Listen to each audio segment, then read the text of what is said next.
오늘은 서정갈래의 흐름에 대해서 배우도록 하겠습니다.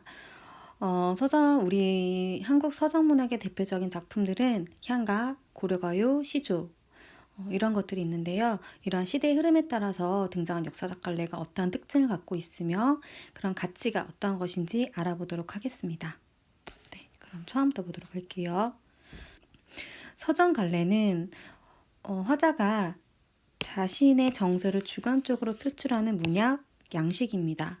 그러니까 서정갈래 같은 경우에는 인간의 감정과 생각을 운율이 있는 압축적 언어로 표현하는 문학 갈래라고 할 수가 있겠죠. 그래서 한국 문학에서 서정갈래에 속하는 역사적 갈래로는 고대가요, 향가, 한시, 고려가요, 시조, 신체시, 현대시 등이 있습니다. 그래서 한국 문학의 역사에서 서정갈래의 첫 모습은 고대가요에서 찾아볼 수가 있습니다. 이 고대가요는 고대 부족국가 시대부터 삼국시대 초기까지 향가 성립 이전에 불렸던 노래를 통틀어서 이르는 바를 의미를 합니다. 그 중에서 고조선 때 창작된 것으로 알려진 공무노화가와 고구려 우리왕이 노래한 황조가는 개인의 서정을 형상화한 작품입니다. 공무노화가 같은 경우에는 그 당시에 유리왕이 미안해요. 공무노화가 유리왕이 아니죠.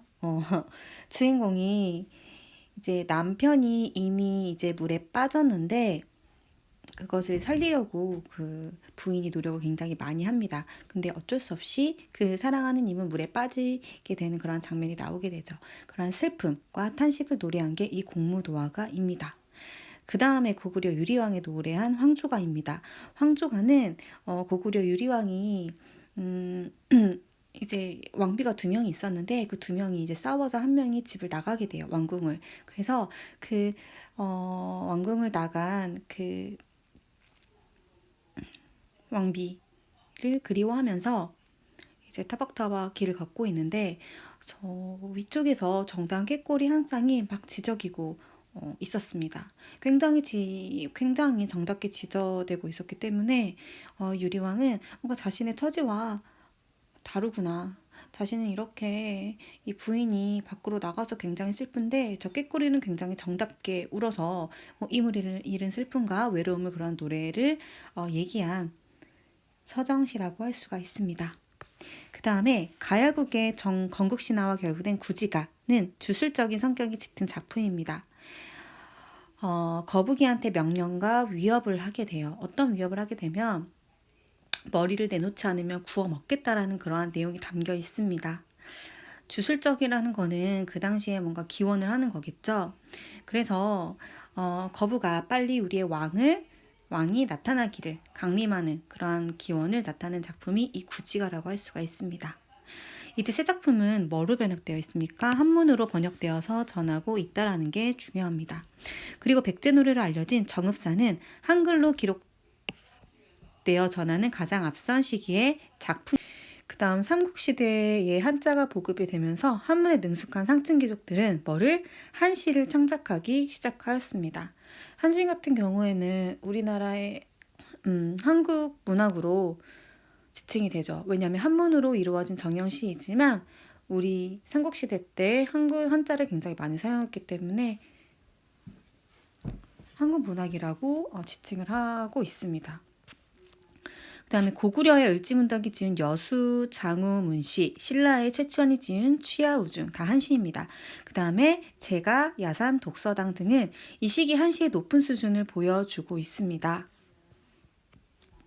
여기에서 여수, 장우중은 을지문덕 장군이 중국 수나라 장군 장수 우중문에게 지은 시를 의미합니다. 취하우중은 비오는 가을밤, 이게 밤야자죠. 가을주자, 비유자. 비오는 가을밤 자신을 알아줄 친구가 없는 외로움을 노래하는 그러한 한시입니다. 그 다음에 제가야 사냐 독서당은 세상에 온갖 시비. 뭔가 속세에 살면 굉장히 힘든 일도 많겠고 어려움도 많겠죠. 자신을 힘들게 하는 것들도 많겠고 이런 것들에서 벗어나고자 하는 마음을 그러니까 우회적으로 표현을 했다라는 점 이걸 기억해 두시기 바랍니다.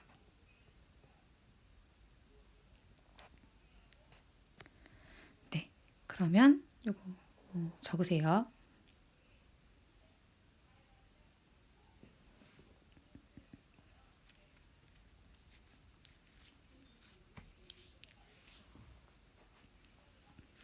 그럼 밑으로 넘어가도록 하겠습니다.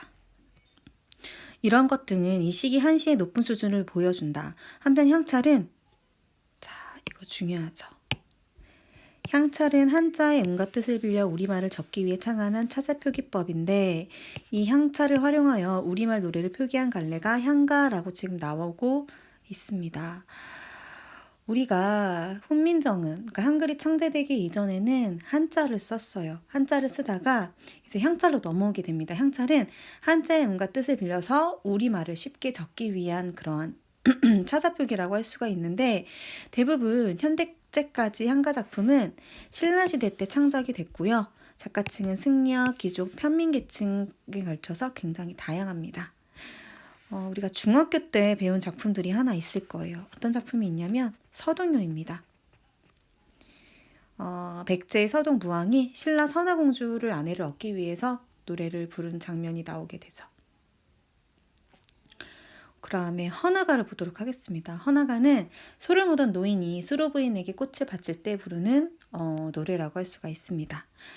이 서동요 헌화가는 전부 다 사고체입니다. 사고체라는 거는 네 줄로 된 한시를 의미를 합니다.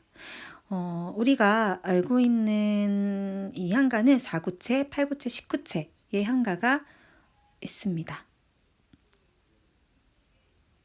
자, 그럼 밑에 보도록 할게요. 그 다음에 처용가, 그 다음에 8구체 처용가가 모죽질환가가 있습니다. 처용가 같은 경우에는 이거 굉장히 특이한 향가예요. 처용이라는 옛날에 사람이 있었는데 일을 하고서 집에 들어오게 됩니다. 집에 들어와서 딱 와보니까 아내가 잠들어 있어요. 근데 아내가 잠들어 있으면 다리가 2개여야 되는데 그 이불 아래에 다리가 4개나 됩니다. 처용이 말을 해요. 2개는 내 것인데 2개는 누구 것이냐. 어쩔 수 없구나 라고 체념하는 그런 장면이 나오게 됩니다. 그 2개의 다리는 누구냐면 역신입니다. 그 당시에 역병이 굉장히 많이 돌았다고 해요. 그래서 이 역신이 아내와 이제 동침, 자고 있는 모습을 처용이 발견하게 되는데, 처용은 하지만 그거를 용서하고 그냥 어쩔 수 없구나라고 생각을 합니다.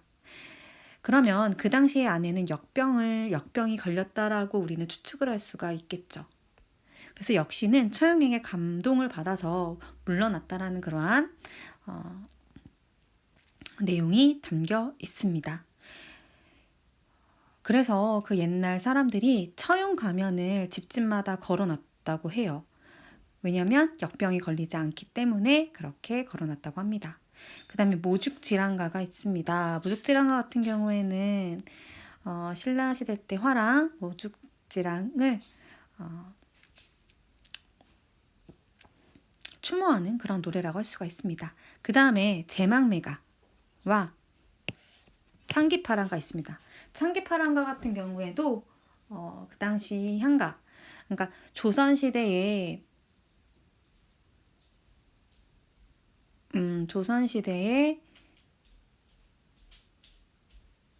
화랑을 추모하는 그런 내용이 담겨 있습니다. 그 다음에 제망매가 같은 경우에는 좀 유명하죠. 월명사가 죽은 누이를 추모하는 그러한 내용의 향가입니다. 그래서 떨어지는 나뭇잎을 누이에 비유를 했고, 하나의 가지, 나무에서 하나의 가지에 나와 있는 잎을 본인과 누나의 비유를 내서 표현을 했다라는 거. 그러니까 누이를 잃은 슬픔을 종교적으로 승화시키는 그런 내용이 담겨 있는 게 제망매가입니다. 그 다음에 그 중에서 이런 식구치 한가가 있는데, 식구치 한가는 창기파랑과 제망매가가 있습니다. 식구치 한가는 정형시가로서의 형식을 온전히 갖춘 것으로 평가된다. 내용상으로는 불교 이념을 형성한 작품, 아까 제망매가 얘기했죠. 당대의 정치 상황을 배경으로 한 작품, 주술적 성격을 지닌 작품들이 굉장히 많다라는 거 기억해 두시기 바랍니다. 그러면 그 다음 고려시대로 넘어가도록 할게요.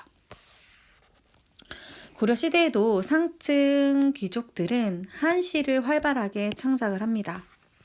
그 결과 고려 전기의 정지상은 송인이라는 빼어난 작품을 남긴 바 있습니다. 송인은 대동강변에서 이별, 본인의 이별과 슬픔을 노래한 작품입니다. 그 다음에 무신의 난, 고려시대 무신들이 일으킨 변란이었죠. 이후부터는 신흥사대부들이 새로운 문학 담당층으로 등장하여 이전과 더 전혀 다른 문학 세계를 펼칩니다. 그 중에서 이규보와 김극기는 하층민의 삶을 소재로 한 농민시, 애민시 등을 창작해서 한시의 폭을 더 넓힙니다. 그러니까 지금까지는 아직 훈민정음이 창제되기 이전이기 때문에 한시를 창작을 했겠죠. 그러다가 고려 소교와 소교 등으로 불리는 고려가요가 민요의 기원을 두면서 고려 후기와 조선 전기의 공중으로 악장이나 사대부의 연희 공간에서 구전되다가 악장가사, 악학개봉, 시용양학부 등 문헌의 한글로 수록이 됩니다. 우선 고려가요 같은 경우에는 고려시대에 주로 민중 사이에서 널리 전해진 노래고요. 나중에 이 고려 노래, 고려가요를 듣고서 왕이 저거 우리 영궁에서 연애 때 들어도 되겠네 해가지고 궁중으로 유입된 그 고려가요 등이 굉장히 많습니다. 그래서 밑에 보게 되면 고려가요 중에서는 사무곡과 같은 단연체 작품이 있는가 하면 청산별곡이나 가시리처럼 분연체의 후렴구가 삽입된 작품도 있습니다. 분연체는 연이 나누어져 있는 거고요. 단연체는 연이 전혀 나누어지지 않는 일반적으로 길이가 짧은 하나의 연으로 이루어진 시가 형식이라고 할 수가 있습니다.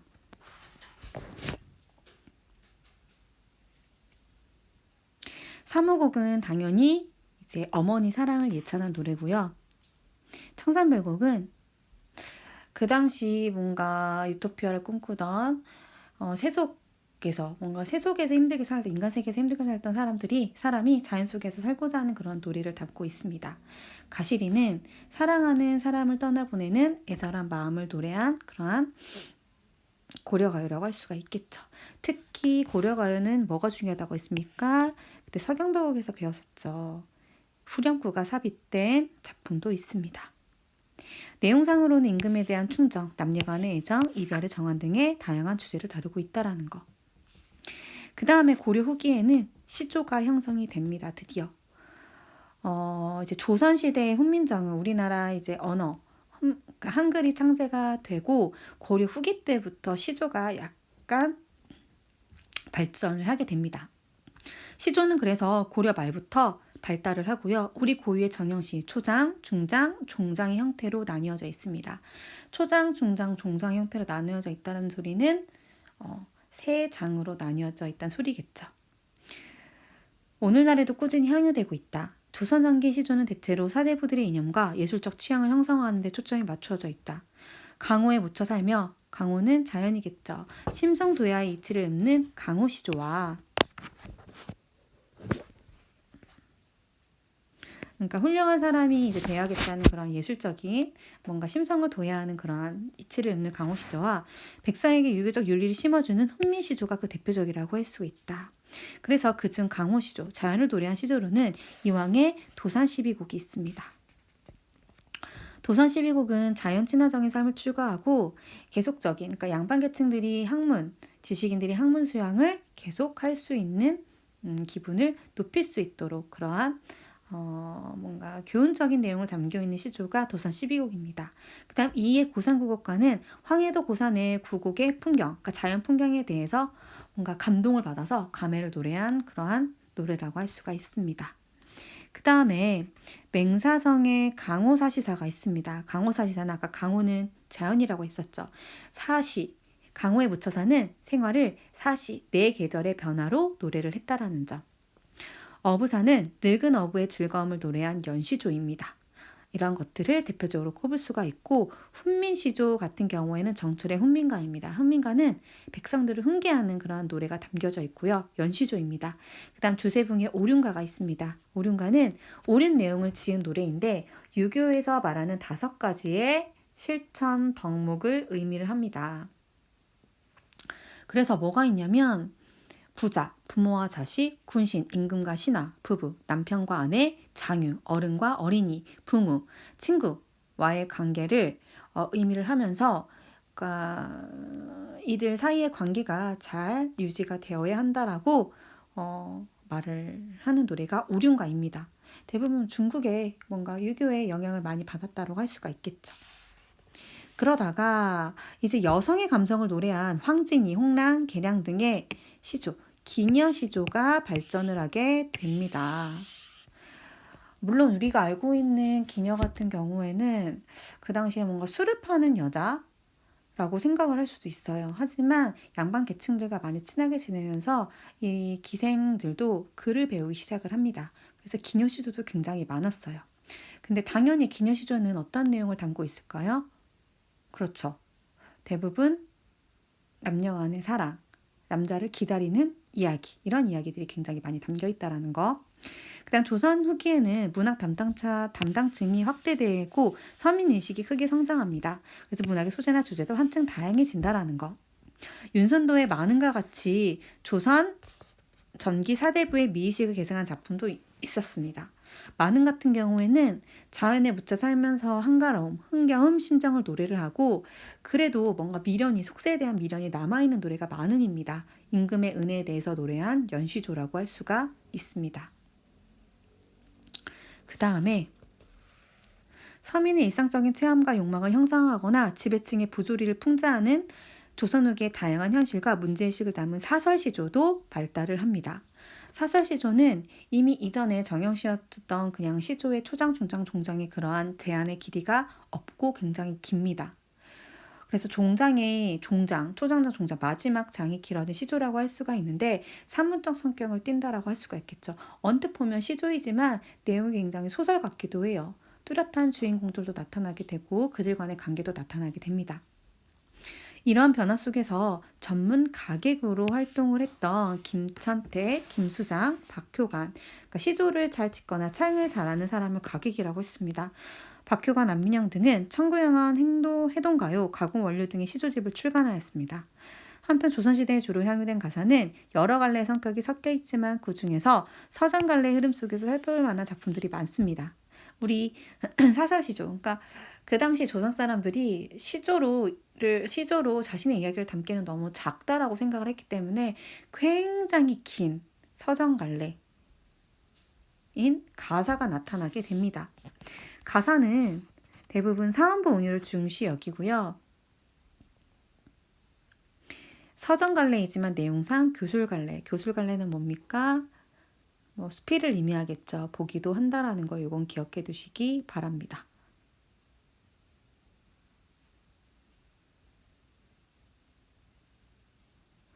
그다음 상춘곡 같은 경우에는 전극에는 상춘곡, 송순의 면왕전과 정철의 송민공 등 이런 것들이 서정갈래의 특징을 잘 갖추고 있는데 우리가 선생님이랑 그 전에 배웠던 그 가사 송민곡 기억나죠? 이런 것들이 가사문학이라고 할 수가 있습니다. 굉장히 길었죠. 상춘곡 같은 경우에는 봄의 경치 속에서 느끼는 흥치, 풍류를 노래를 했고요. 면왕정가는 사계절에 따라서 변화하는 면왕정, 그러니까 정자입니다.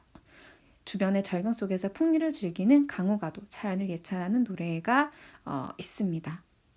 선생님이 이 시나 시조나 이런 것들을 다 알려줄 수는 없어요. 본문 내용을 하게 되면 굉장히 길어지기 때문에 이렇게 간단하게 하도록 하겠습니다.